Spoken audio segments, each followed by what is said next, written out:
ये तो हम सभी जानते हैं कि द्वितीय विश्व युद्ध के दौरान अमेरिका ने जापान पर न्यूक्लियर हमला किया था, जिसकी वजह से जापान के दो बड़े शहरों को भारी नुकसान उठाना पड़ा था और न्यूक्लियर हमले के निशान आज भी जापान में देखने को मिलते हैं। लेकिन क्या आपने कभी सोचा है कि अमेरिका ने जापान पर न्यूक्लियर हमला करने का फैसला क्यों किया था, जबकि इन दोनों देशों के बीच कोई खास दुश्मनी भी नहीं थी? अमेरिका ने क्यों गिराए थे जापान पर न्यूक्लियर बम? ये बात है द्वितीय विश्व युद्ध की, जब दुनिया के कई बड़े देश दो खेमों में बंटकर एक दूसरे पर हमला कर रहे थे। द्वितीय विश्व युद्ध के दौरान जर्मनी और इटली एक तरफ थे, जबकि दूसरी तरफ ब्रिटेन, नीदरलैंड और फ्रांस जैसे देश एक साथ मिलकर युद्ध लड़ रहे थे। इस बीच जापान अपने आसपास के छोटे देशों पर हमला करके उन्हें अपने कब्जे में ले रहा था, क्योंकि जापान के पास प्राकृतिक संसाधनों की कमी हो रही थी। प्राकृतिक संसाधनों की पूर्ति के लिए जापान ने चीन, ताइवान और कोरिया जैसे देशों के एक बड़े हिस्से पर अपना कब्जा कर लिया था, जबकि जापान फिलीपींस, मलेशिया और इंडोनेशिया जैसे देशों पर भी अपना कब्जा जमाना चाहता था। एक तरफ जहां ज्यादातर देश द्वितीय विश्व युद्ध का हिस्सा थे, वहीं अमेरिका इस युद्ध से दूरी बनाकर रख रहा था। दरअसल अमेरिका ने प्रथम विश्व युद्ध की त्रासदी को झेला था, जिसकी वजह से दूसरे युद्ध में अमेरिका अपना नुकसान करने से बचना चाहता था। लेकिन अमेरिका को इस युद्ध में कूदना पड़ा, जिसकी सबसे बड़ी वजह था जापान। दरअसल जापान एशियाई देशों में अपना कब्जा करना चाहता था, जिसमें फिलीपींस का नाम भी शामिल था, और उस वक्त फिलीपींस पर अमेरिका का शासन चलता था। जापान को द्वितीय विश्व युद्ध के दौरान हिटलर से काफी ज्यादा हेल्प मिल रही थी, जबकि हिटलर ब्रिटेन और अमेरिका जैसे बड़े देशों को अपना दुश्मन मानता था। जापान की इस कब्जा करने वाली नीति को ध्यान में रखते हुए जुलाई 1941 में अमेरिका ने जापान को तेल की सप्लाई करना बंद कर दिया था, जिसकी वजह से जापान को भारी दिक्कतें उठानी पड़ रही थी।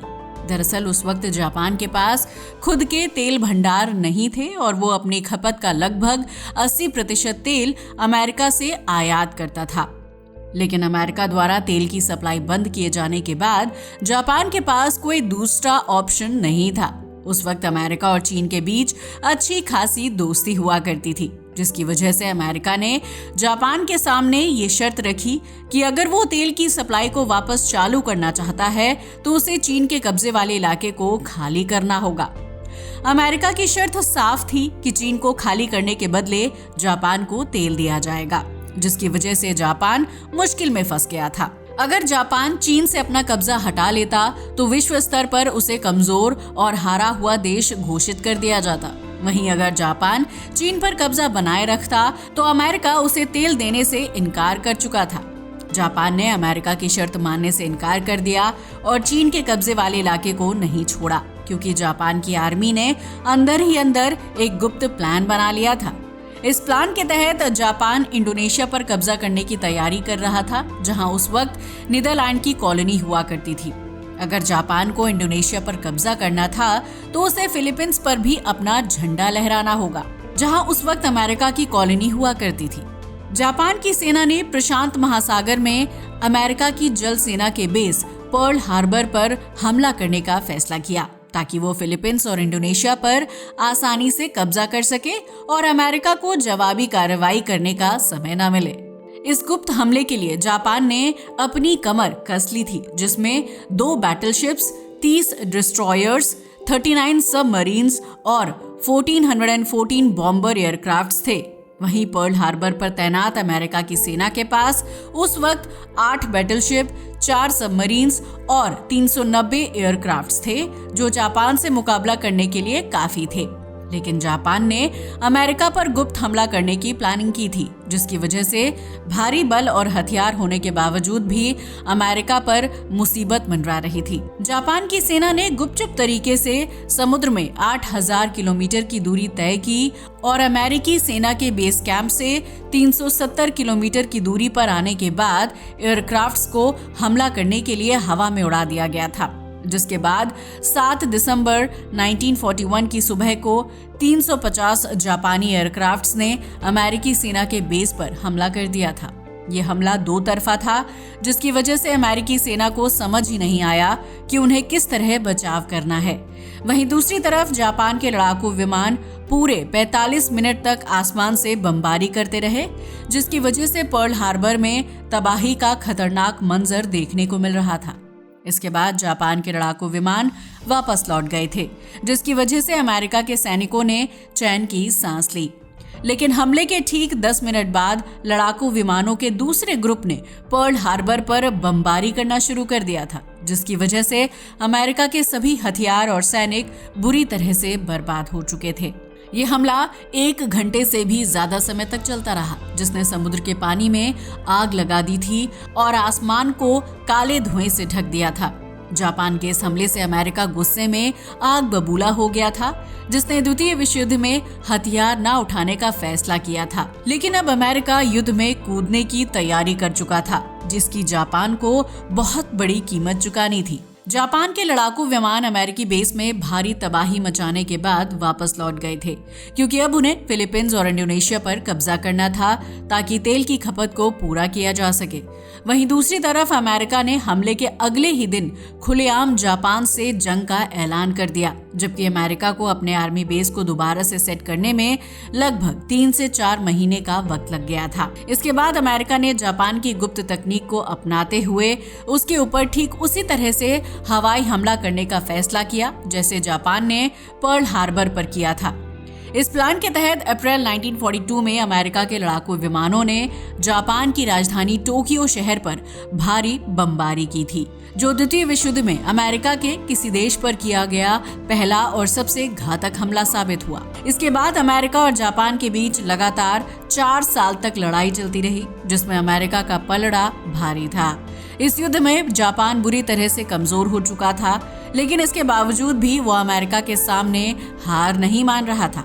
अमेरिका ने जापान को हराने के लिए अपना सबसे बड़ा और घातक हथियार इस्तेमाल करने का फैसला किया, जो कि था न्यूक्लियर बम। इसके तहत 6 अगस्त 1945 के दिन सुबह के तकरीबन 8 बजे हिरोशिमा शहर पर Boeing B-29 super fortress aircraft के जरिए लिटिल बॉय नाम का बम फेंक दिया था, जिसका वजन 4400 किलोग्राम के आसपास था। ये भारी भरकम बम ठीक 43 सेकंड बाद हिरोशिमा की जमीन को छू गया, जिसके बाद शहर में एक जोरदार धमाका हुआ और उसके साथ ही जापान की धरती बुरी तरह से कांप उठी थी। इस हमले के कुछ देर बाद एक बहुत बड़ा और खतरनाक फायर बॉल पैदा हुआ, जो तेजी के साथ जमीन से आसमान की तरफ बढ़ रहा था और अपने पीछे ढेर सारा धुआं छोड़ता जा रहा था। इस न्यूक्लियर हमले की वजह से हिरोशिमा शहर की जमीन का तापमान 5000 डिग्री सेल्सियस तक पहुंच गया था और इससे इतनी ज्यादा मात्रा में घातक रेडिएशन बाहर निकली थी कि उसने आसपास की सभी चीजों को पल भर में जलाकर राख कर दिया था। ये विश्व का पहला न्यूक्लियर अटैक था, जिसने एक ही झटके में हिरोशिमा की लगभग 80% बिल्डिंग्स और घरों को मिट्टी के ढेर में बदल दिया था। इस हमले में लाखों लोगों की जान चली गई थी, जबकि न्यूक्लियर से निकलने वाली रेडिएशन ने हिरोशिमा की जमीन को बहुत ज्यादा नुकसान पहुंचाया था। वहीं दूसरी तरफ इस न्यूक्लियर हमले से जापानी सेना के होश उड़ गए थे और उन्हें कुछ भी समझ नहीं आ रहा था। तभी 9 अगस्त 1945 को अमेरिका ने एक बार फिर जापान पर न्यूक्लियर अटैक कर दिया। इस बार अमेरिका के निशाने पर जापान का नागासाकी शहर था, जहां 4670 किलोग्राम वजन वाले फैट मैन नाम के न्यूक्लियर बम को आसमान से फेंका गया था। इस बम के फटते ही शहर में रहने वाले लगभग 70,000 लोग तुरंत मौत की नींद सो गए थे, जबकि सैकड़ों लोग बुरी तरह से घायल हो गए थे। जापान को इन दोनों ही न्यूक्लियर हमलों की वजह से भारी कीमत चुकानी पड़ी थी, जबकि अमेरिका द्वितीय विश्व युद्ध में हिस्सा भी नहीं लेना चाहता था। लेकिन न्यूक्लियर बम का इस्तेमाल करने की वजह से अमेरिका न सिर्फ द्वितीय विश्व युद्ध का हिस्सा बन गया, बल्कि उसे अंतर्राष्ट्रीय स्तर पर दूसरे देशों की आलोचना भी झेलनी पड़ी और सभी देशों ने इस हमले के खिलाफ जमकर आवाज उठाई थी। इस न्यूक्लियर हमले के कई साल बाद भी हिरोशिमा और नागासाकी में जन्म लेने वाले बच्चे शारीरिक रूप से अपंग होते हैं या फिर उन्हें पैदाइशी कैंसर जैसी घातक बीमारी हो जाती है। वहीं न्यूक्लियर हमले के बाद हिरोशिमा और नागासाकी के आसपास 29 किलोमीटर के दायरे में मौजूद दूसरे शहरों और कस्बों में काली बारिश हुई थी, जिसका पानी दूषित और जहरीला था। इस बारिश के संपर्क में आने की वजह से लोग तरह तरह की बीमारियों के शिकार हो गए थे, जिसकी वजह से जापान में मौत का आंकड़ा लगातार बढ़ता चला गया। इस घातक माहौल ने खेतों में उगने वाली फसलों और जीव जंतुओं को भी बुरी तरह से प्रभावित कर दिया था, जिसकी वजह से जापान को द्वितीय विश्व युद्ध के दौरान बहुत ज्यादा नुकसान झेलना पड़ा था। इस हमले की वजह से आम लोगों को सबसे ज्यादा हानि हुई थी, जबकि हमले के इतने साल बाद भी कई लोग कोर्ट में काली बारिश की वजह से मरने वाले लोगों के हक में इंसाफ की मांग कर रहे हैं। जापान पर न्यूक्लियर हमला करके अमेरिका ने अपनी ताकत का प्रदर्शन किया, लेकिन अगर जापान पहले अमेरिका पर हमला करने की गलती नहीं करता तो शायद उसे इतने बड़े और घातक नुकसान का सामना ना करना पड़ता। आज के लिए बस इतना ही। वीडियो अच्छा लगा हो तो इसे लाइक और शेयर करें, साथ ही हमारे चैनल को भी सब्सक्राइब करें। जय हिंद दोस्तों।